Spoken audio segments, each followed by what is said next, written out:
Vamos ahora, Priscila Auditorio, con no sé si va a ser un documental, pero sí es un trabajo, el mismo presidente creo lo mencionó. El director de El Quintana Roo MX está en la línea, Amir Ibrahim. Estamos haciendo contacto con él para que nos dé más al respecto de lo que significa el cártel del gol, Priscila. Así es, para comprender qué es el cártel del gol y cómo opera, debemos concebirlo como una organización muy bien estructurada y maquillada entre promotores, prestanombres, empresas, fachadas, directores técnicos y directivos, cuyo objetivo primordial es obtener las máximas ganancias posibles mediante la compra-venta de jugadores a sobreprecio. Ya tenemos en la línea al director del Quintana Roo MX, Amir Ibrahim, a quien saludamos con muchísimo gusto. Muy buenos días. Muy buenos días a todos ustedes aquí, a sus órdenes. Platícanos, Amir, te saluda Luis Alberto Medina y Priscila Cárdenas. ¿De qué se trata el cártel del gol? Corrupción en el fútbol mexicano. Ojo con lo que está sucediendo. ¿Qué es lo que se habla? Ayer hablábamos con David Faitelson. Este es un seguimiento de lo que sucede con el fútbol en México. Que siempre jugamos como nunca y perdemos como siempre. Y hoy fue peor los resultados por corrupción de los clubes, de los clubes, como usted quiera llamarle, pero volvemos a lo mismo.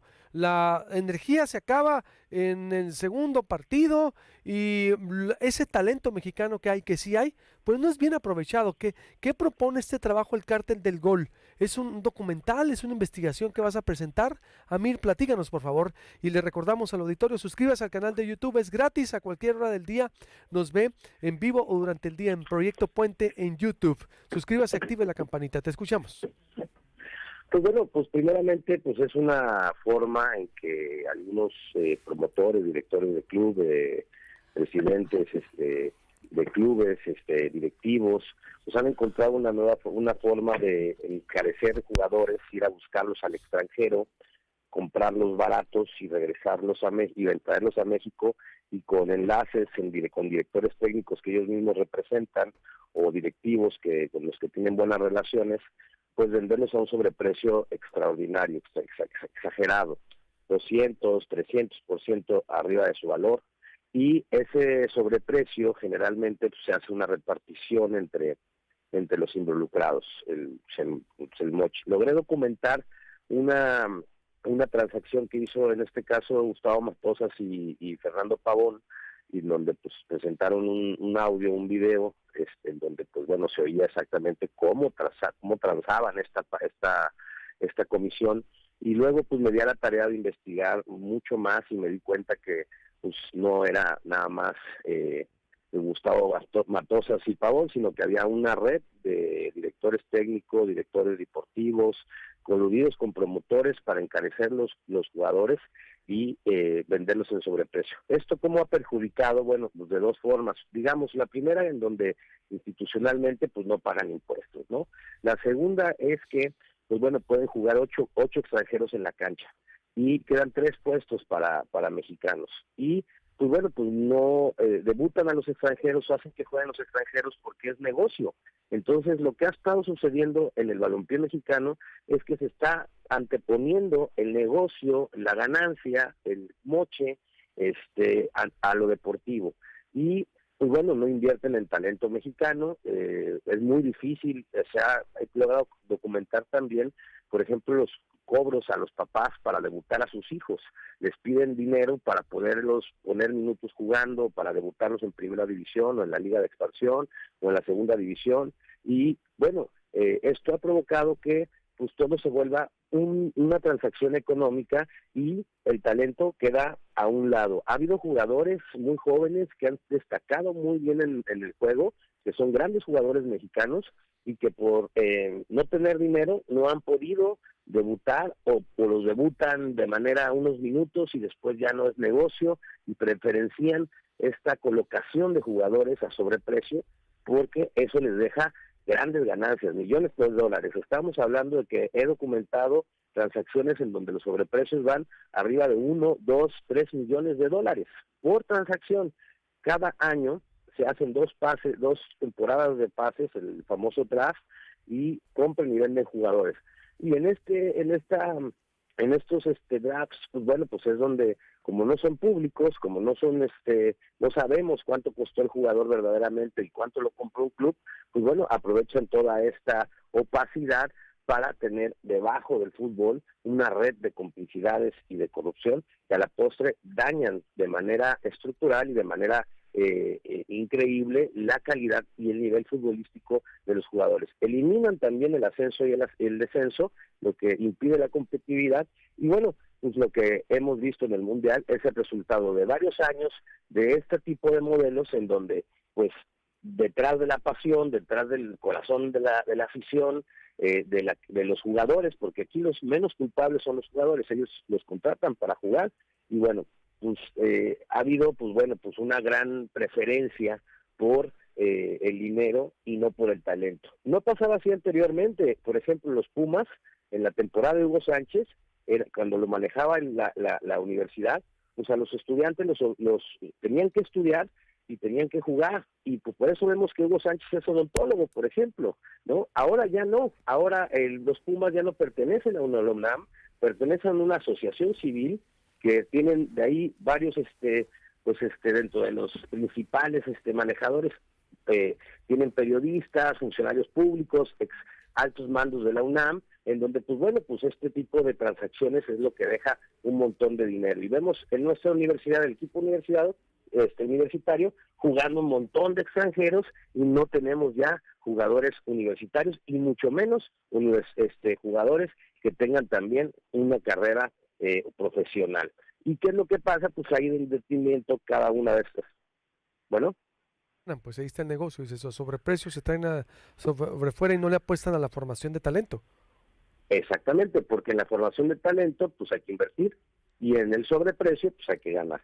Y entonces ha pasado pues este modelo que en donde aparte todo está por fuera del sistema financiero mexicano, es decir, tampoco pagan impuestos, y por si fuera poco, también le venden publicidad oficial, digámoslo de esta manera, a los gobiernos estatales, municipales, y pues bajan recursos del erario público. O sea, no nada más evaden, sino que también bajan recursos del erario público, y no nada más eso, sino que por muchos años en las administraciones anteriores pues les han condonado grandes cantidades de dinero también de impuestos.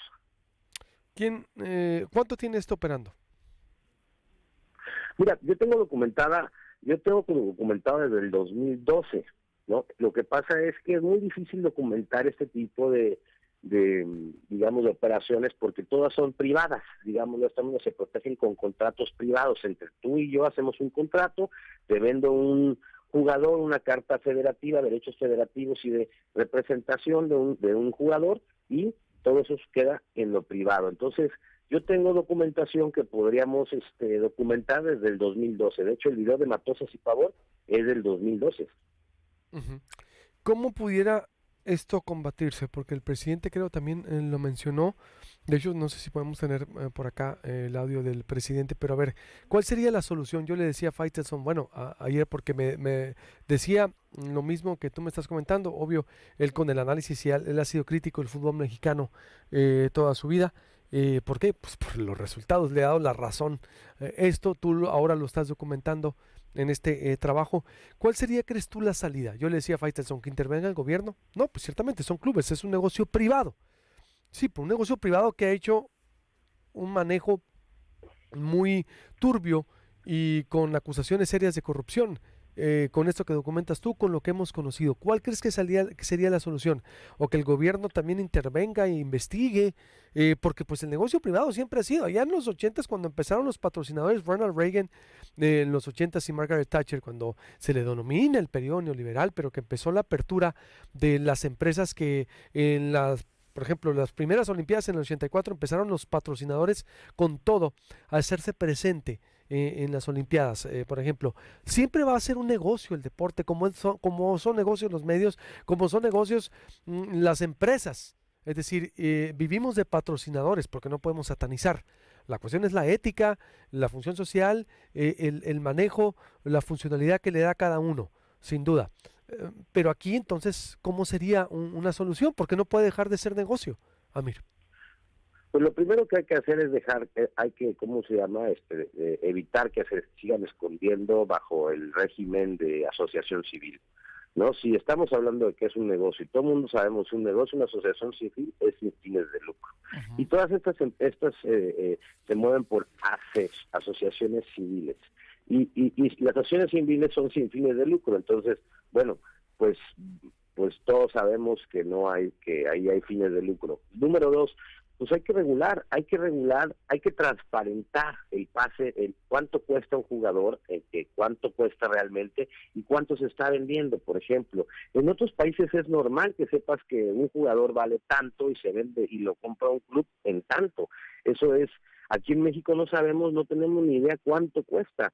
Entonces hay mucha opacidad, hay que transparentar las transacciones, los pases, hay que homologar el sistema financiero que tiene la federación con el sistema financiero mexicano para que todas estas transacciones que se hacen en el fútbol sean visibles ante el sistema financiero del SAT y no estén, digamos, en el supuesto del delito de defraudación fiscal.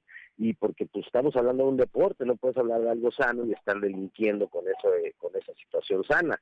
Entonces, hay que priorizar el talento mexicano, hay que disminuir, a mi punto de vista, la cantidad de extranjeros que pueden jugar en la cancha.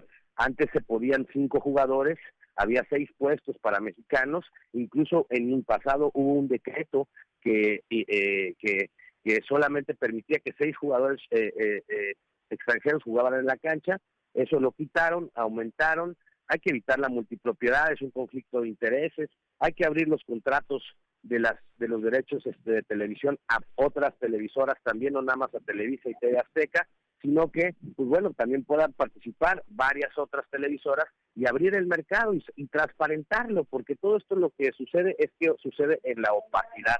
Entonces, yo creo que la transparencia pudiera ayudarnos mucho en eso. Estamos hablando con el director de El Quintana Roo MX, Amir Ibrahim. Nos está explicando el Cártel del Gol, un trabajo periodístico que documenta esta red de corrupción que tiene operando al menos 10 años y cómo es que se compran jugadores a sobreprecio, cómo es que estos clubes deportivos pues prácticamente se esconden en asociaciones civiles y nos tienen atorados aquí en el país. Bueno, y que tiene décadas esto, pero esto ya es se está hablando y se está documentando.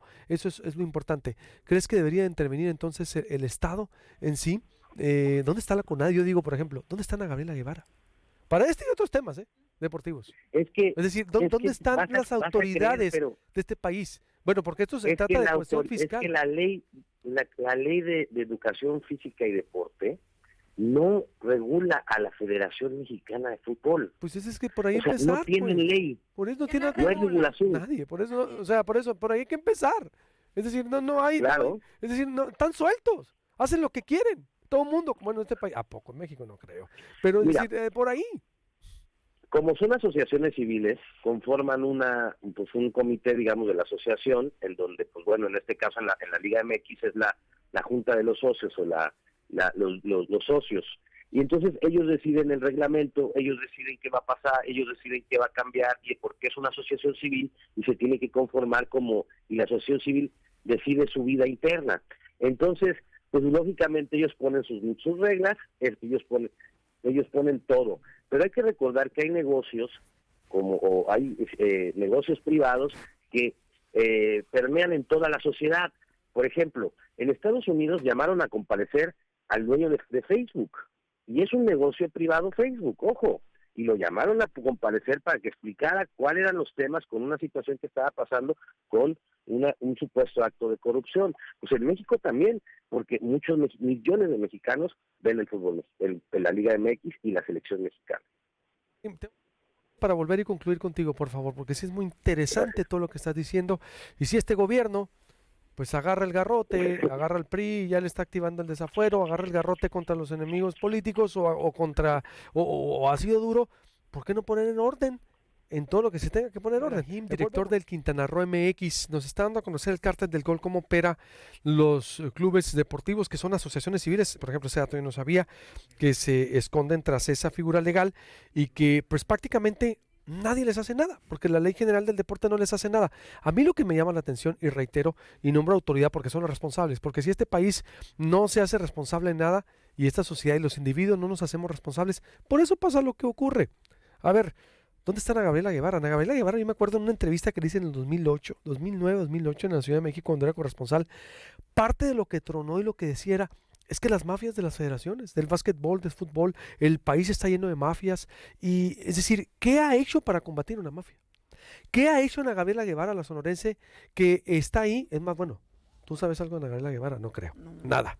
Ni lo del béisbol la tienen metida. Que hay un gimnasio con su Nada. nombre. Ah, pues claro, López Nogales la puso. Es decir, sí, el de Ana Gabriela Guevara. Punto. A ver, ¿qué ha hecho el Estado mexicano para meterle lupa a las mafias de las federaciones deportivas, de todas, la del básquetbol, la del fútbol? Siempre llegamos a lo mismo, siempre es lo mismo, que los patrocinadores, que el negocio, y no ocurre nada. Ah, será porque a lo mejor no le interesa al señor presidente porque le interesa el béisbol. Con el béisbol no te metas, el béisbol sí está muy bien. El béisbol está funcionando, y sí es cierto, el béisbol funciona muy bien, digo, está organizado, es decir, aquí, mi respeto es para los naranjeros, es decir, la Liga del Pacífico es funcional, las ligas, pero las demás, porque no le gusta al presidente el béisbol, no se mete ni en el básquet, ni en el fútbol. Hay que decir las cosas como son, por eso estamos en este bache. Es impresionante punto. que no exista una instancia, por No, lo ¿a quién menos acudir? que simule Nada. que están verificando lo que menciona Mira, Abrim, a ver, porque me decían por acá el pacto de caballeros también que hay, y ¿qué me decía Sebastián? Las multipropiedades que tienen como 7 equipos, el negocio, pues, ¿eso también es parte de la operación, Amir? Por ejemplo, ese pacto de caballeros, pues ¿qué es? No es más que los dueños de los clubes se pongan de acuerdo, porque son los que son miembros de la asociación civil, los que tienen voto en la asociación civil para poder tomar una decisión, se ponen de acuerdo, pactan, a lo que le llaman ellos caballeros, y pues bueno, deciden un trato ahí que lo respetan la mayoría y deciden las directrices que va a pasar en el fútbol. ¿Qué es lo que está sucediendo con la multipropiedad? Pues vemos a Grupo Pachuca, que es dueño de Pachuca y de otro equipo, y bueno, pues imagínate que se enfrenten ellos en un duelo en donde sea el pase de uno de los dos a una final o algún tipo o no bajar del ascenso. Pues hay un conflicto de intereses clarísimo y está, pues hay varios que tienen multipropiedades, ¿no? Entonces, pues bueno, pues al final del camino está turbio todo. Y pues no esperemos tener un equipo de primer nivel si debajo de todo lo que sucede antes de llegar al Mundial, pues tenemos tremendos vicios inmorales, muchos de ellos, otros ilegales, ¿no? Unos inmorales, otros ilegales, pero sobre todo tenemos que, pues lo que vale en el fútbol es la lana, o sea, el dinero. Pues si hay dinero, está bien. Si no hay dinero y hay talento, pues no, mejor dinero. Entonces, yo creo que eso hay que cambiarlo. En Europa es negocio, pero el negocio sale de la cancha. Es decir, hacen el negocio después de que la cancha da el talento. Aquí en México es al revés. Primero es la lana y el talento queda hasta atrás. Pero eso ¿no? salimos Entonces, del pues así bache. no vamos a tener Pero en Estados Unidos también es nunca. negocio y se pagan impuestos. Y ve los estadios que tienen allá con el fútbol americano, los hacen con el pago de impuestos de los ciudadanos. Ve el básquetbol, la NBA es negocio, es un super negocio. Los atletas son negocios, son figuras deportivas. Es decir, y allá funcionan de manera diferente. ¿Por qué aquí? Porque no hay una autoridad, hay que decirlo con todas sus letras, que se esté encargando. Ojalá, vamos a contactar a Ana Gabriela Guevara a ver que diga cuál es la postura, porque esto está suelto. Ella conoce muy bien cómo operan esas mafias, no desconoce. Ella tronó, recuerdo cuando uno fue a las Olimpiadas del 2006, creo 2008 era, recuerdo una entrevista a Problema, la voy a ver si la tengo por ahí, a profundidad, que le hice allá en la Vía Deportiva en la Ciudad de México. Lana me comentó todo esto. ¿Cómo es posible que nadie no hagan nada? Nada. Por el dinero o porque no es béisbol.